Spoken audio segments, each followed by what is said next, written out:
สบายดีพี่น้องสวัสดีค่ะพี่น้องจ้ามื้อนี้ก็มาพบพ่อกับซ่องเบาดอนสาวตูกีคือเก่าเด้อ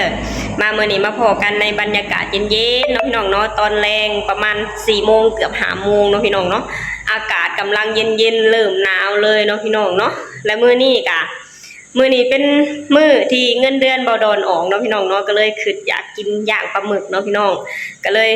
พากันซื้อปลาหมึกมาย่างเนาะพี่น้องมื้อนี้เราจะกินย่างปลาหมึกกันเนาะพี่น้องนี่ของเฮาก็มีเนาะพี่น้องเนาะอันนี้คือปลาหมึกเนาะพี่น้องโล1โลละแสนแล้วก็มีกุ้งโล1เนาะพี่น้องโลละ107,000เนาะพี่น้องเนาะโล170,000แล้วก็มีฮอนดอกเนาะพี่น้องฮอนดอกถุงนึงแล้วก็น้ำจิ้มแล้วก็ลูกชิ้นเนาะพี่น้องเนาะนี่อันนี้คือของไทยเนาะพี่น้องเนาะฮอนดอกแล้วก็ลูกชิ้นแล้วก็น้ำจิ้มนะพี่น้องคือเน้นของไทยเนาะพี่น้องเนาะนี่ของไทยดังไกลทั่วโลกพี่น้องเอ้ยกินอีหยังก็บ่แซ่บสำของไทยเนาะพี่น้องเนาะแล้วก็ได้เบียร์เวียดมาลังหนึ่งเนาะพี่น้องลังละ140,000เนาะพี่น้องเนาะไปพี่น้องเดี๋ยวเราไปย่างกันเลยเบิ่งเพดานมาพี่น้องเริ่มแล้วกว่าจะเริ่มได้จนค่ำแล้วพี่น้องเนาะ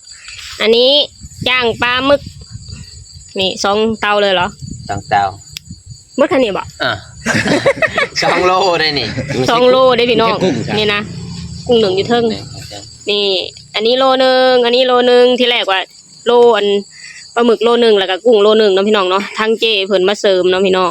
พอกินทางเจเพิ่นยันพอกินก็เลยมาเสิร์ฟใส่เนาะพี่น้องกุ้งอีกโลนึงปลาหมึกอีกโลนึงเนาะพี่น้องนี่ได้ลูกชิ้นด้วยย่างลูกชิ้นแล้วก็ฮอนดอกเนาะพี่น้องนะ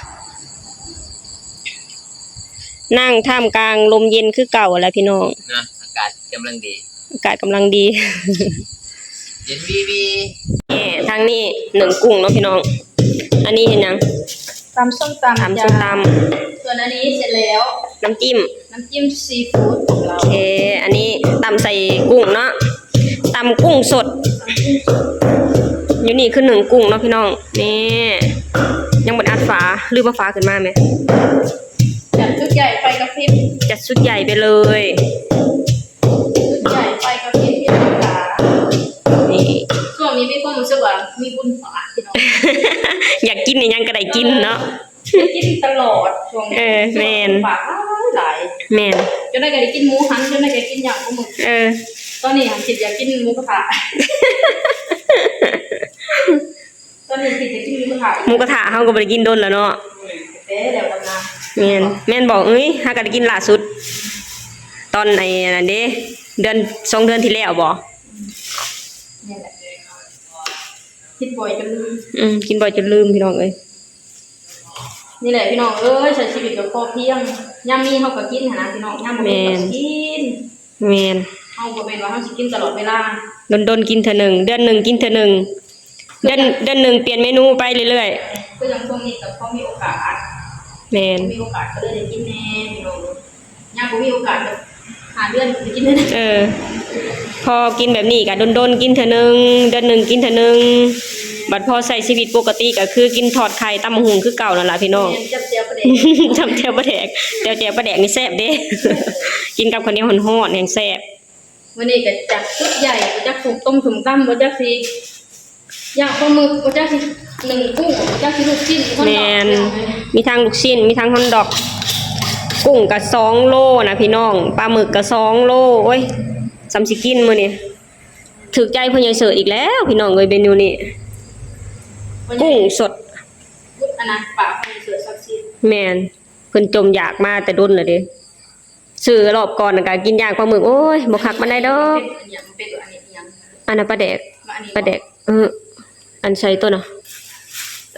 อันนี้ซื้อมาไว้อันก้อยแจ่วคันเอาตำอย่างมันบ่แซ่บมันนะ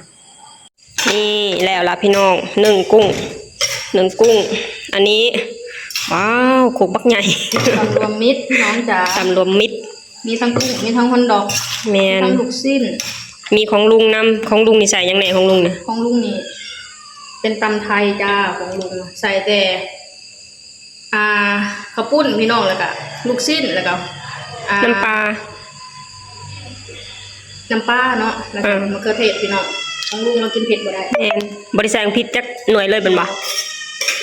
ลุงกินเผ็ดบ่ได้เนาะพี่น้องเนาะแยกออกให้เพิ่น ส่วนของเฮานี่จะรักจะเต็ม แม่น พี่น้อง ว้าว เอาเม็ด เดี๋ยวปาก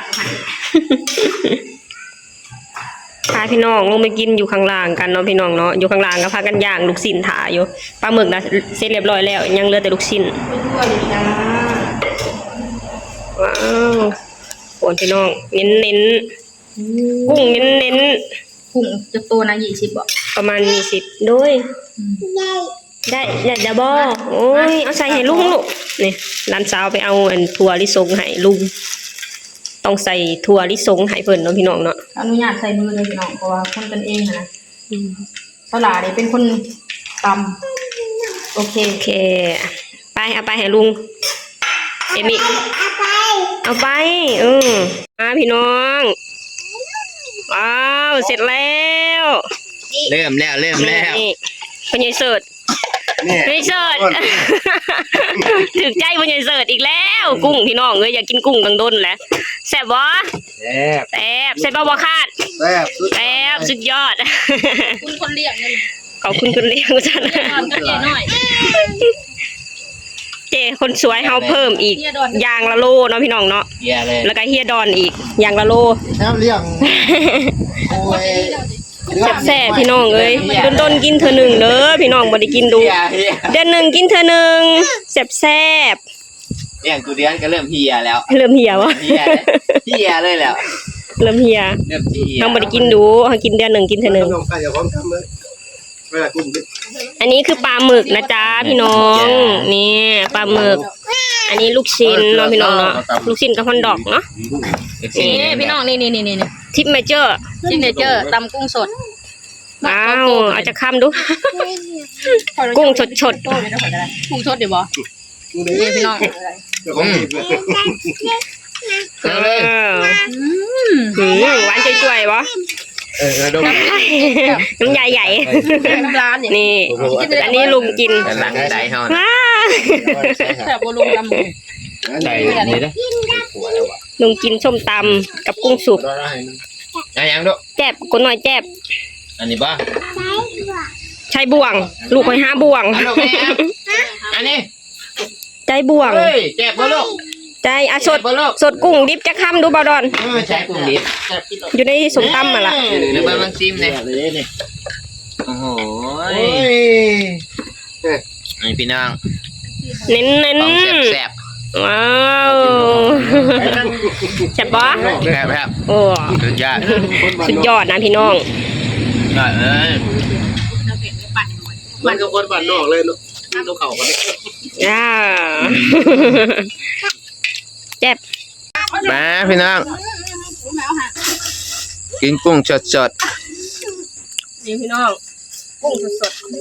ๆตำกุ้ง หวานสวย แซ่บปะ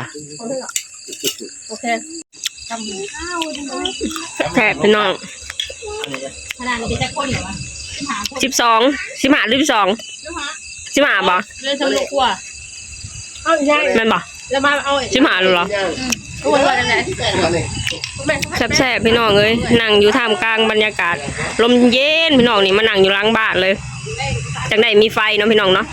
ปกติน่ะนั่งอยู่ข้างบ้านบ่มีไฟพี่น้องก็เลยมาอยู่นี่เลยแซ่บบ่ทุกคนจ้าแซ่บ แซ่บพี่น้อง แซ่บแซ่บ เมื่อเดี๋ยวมันจะลดความอ้วนเมื่อปล่อยพี ปล่อยผีพรุ่งนี้ค่อยลดเอมี่แซ่บบ่ลูกยิ้มแน่ให้ในหนึ่งให้ในหนึ่ง ได้ก็ว้าวเหรอ ยิ้มหน่อยแต่เบาๆโอเค ได้ โอเคพี่น้อง